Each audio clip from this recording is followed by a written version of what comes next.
Topic है बाबू मानव जनन। ठीक है, आपका 3 लेसन। इसमें आपको जानना है यानी जितने भी रिप्रोडक्टिव ऑर्गन्स होते हैं। रिप्रोडक्टिव ऑर्गन्स का मतलब ऑर्गन मतलब अंग होता है, रिप्रोडक्टिव मतलब जनन। यानी इसमें मानव जननांग के विषय में पढ़ना है। किसके विषय में पढ़ना है जी? यानी ह्यूमन रिप्रोडक्टिव सिस्टम, यानी मानव प्रजनन तंत्र। ओके, कोई ठीक है। तो चलिए अभी हम लोगों को जानना है इसमें। इसके पहले हम लोगों का था कि मतलब ह्यूमन रिप्रोडक्टिव सिस्टम, कहने का मतलब था कि इसमें मानव प्रजनन तंत्र के विषय में पढ़ना था। तो मानव प्रजनन तंत्र के विषय में पढ़ने के लिए हम लोगों को पढ़ना पड़ेगा नर और मादा जनन अंगों के विषय में। ठीक है, तो कहने का मतलब है इसमें आपको जानना है नर जनन तंत्र के विषय में। किसके विषय में जानना है? नर जनन। आज हम लोगों को नर जनन तंत्र के विषय में जानना है। ठीक है, देखिए इसको अलग अलग भागों में बांटा जाता है। ठीक है, यानी इसके 8 भाग होते हैं। नर जनन के कितने भाग होते हैं? 8। इसके 8 भाग होते हैं। नर जनन तंत्र के 8 भाग होते हैं, जिसमें वृषण कोश होता है, वृषण होता है, अधिवृषण होता है, शुक्रवाहिनियां होती हैं, शुक्राशय होता है, मूत्र मार्ग होता है और शिश्न होता है। उसके बाद हम लोगों का सहायक जनन ग्रंथियां होती है। ठीक है, तो चलिए इसके विषय में आज हम लोग एक एक करके डिटेल्स जानेंगे। ठीक है, कोई दिक्कत? ठीक है, चलिए इसके फर्स्ट वाले भाग के विषय में जानते हैं।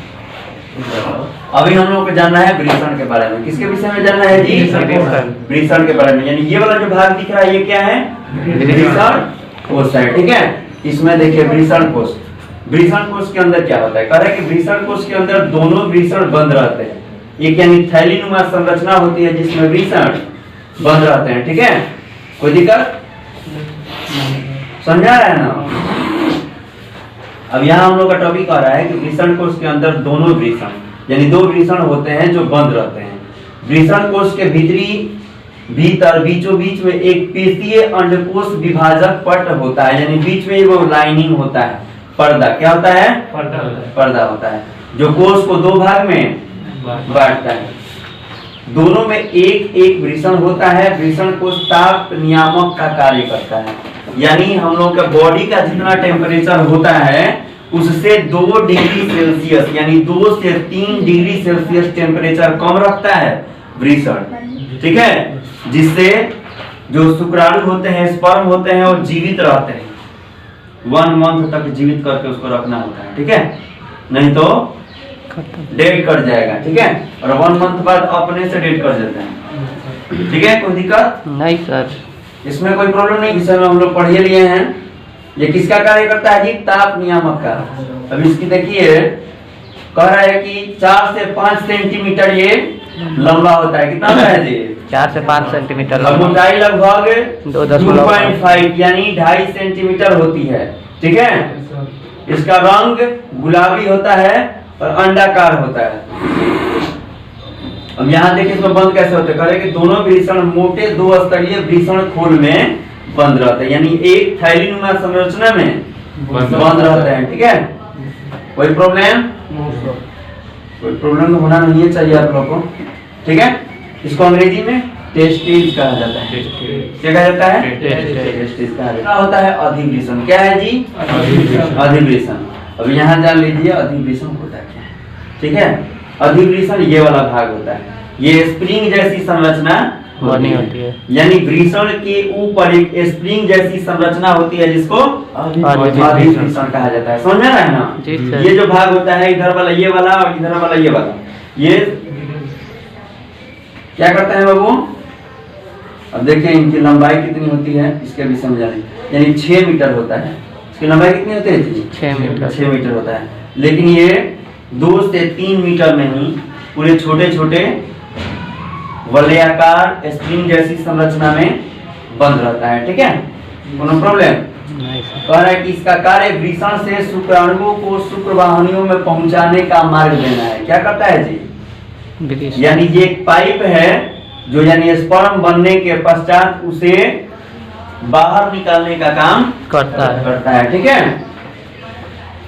कोई दिक्कत? अब देखिए ये क्या करता है, ये जितने भी शुक्राणु बनते हैं उनका संचय करता है, एकत्रित करता है, यानी इसमें एकत्रित कर लेता है, रख लेता है और उसे पोषण प्रदान करता है। पोषण यानी पोषण मतलब भोजन, उसे बचा के रखता है। ठीक है, निषेचन के लिए शुक्राणुओं का परिपक्वन करता है, और निषेचन के लिए क्या करता है? शुक्राणुओं का परिपक्वन करता है। ठीक है जी सर। टाइम से आप लोग टाइम पकड़ा कीजिए पहले, अब टाइम नहीं पकड़िएगा ना तो कौन क्लास नहीं चल पाएगा। ठीक सर सबसे पहले आए थे ना आप ही लोग का चलेगा ना ही सबका चलेगा।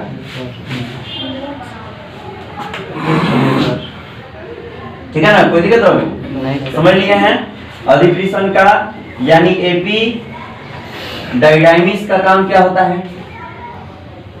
इसका काम होता है स्पर्म को स्टोर करके रखना, उसे पोषण प्रदान करना। कोनो प्रॉब्लम नहीं सर। अब है हम लोगों का अधिप्रेशन के विषय में, तो आप जानिए लिए हैं ये वाला भाग अधिप्रेशन होता है, ये वाला भाग अधिप्रेशन है। अधिप्रेशन होता है। चलिए इसके बाद वाला भाग जानिए। ठीक है, चौथा हम लोग का है शुक्रवाहिनी। क्या है बाबू? शुक्रवाहिनी।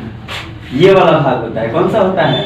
ये वाला, ये दोनों तरफ दिखा रहा है, ये वाला भाग जो होता है, जो हाईलाइट कर रहा है, ये कौन सा भाग होता है? शुक्रवाहिनी। यानी यहाँ पर शुक्राणु बनते हैं, यहाँ पर स्टोर होते हैं और फिर यहाँ से बाहर की ओर आते हैं। ठीक है, कहाँ कहाँ जाते हैं इसके बाद पता जाएगा। कोई दिक्कत? ये समझ में आ रहा है बाबू? जी सर। यानी ये दोनों तरफ ये शुक्रवाहिनियां है। क्या है? शुक्रवाहिनियां। इससे क्या होता है? जो शुक्राणु बनते हैं उसका नाम है शुक्रवाहिनियां, यानी शुक्राणु को ये बाहर कर ले जाता है, बाहर की ओर ले जाता है। कोई दिक्कत नहीं सर। ठीक है, कोई प्रॉब्लम नहीं है आप लोगों को? हाँ। समझ में आ रहा है?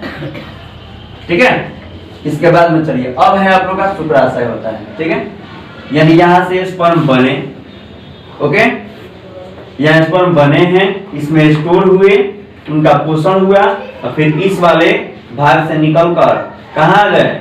शुक्राशय। यानी ये दोनों तरफ एक थैलीनुमा भाग होता है जिसको कहते हैं शुक्राशय।